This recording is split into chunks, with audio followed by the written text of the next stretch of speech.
దాంట్లో గ్లాస్ లో పోసుకోవాలి. దాని తర్వాత ఇదేంటి వెనలా ఇవన్నీ ఉంటాయి కదా. ఏ వెనలా పండు వెనలా సరే వెనీలా ఫ్లేవర్ ఉంటుంది తీసుకుని ఎలా ఉంటుంది వెనీలా ఫ్లేవర్ అంటే తీసుకుని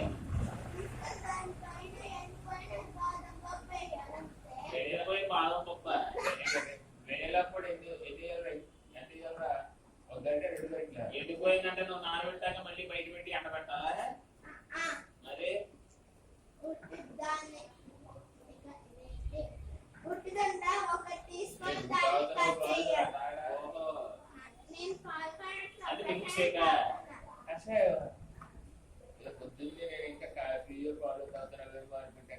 మీకు కూడా కావాలంటే చెప్పి ఇంకో గ్లాస్ ఉంది ఇస్తా.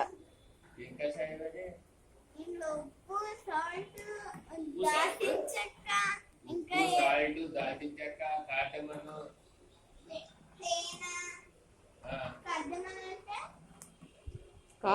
కార్డమం అంటే యాలక్కాయ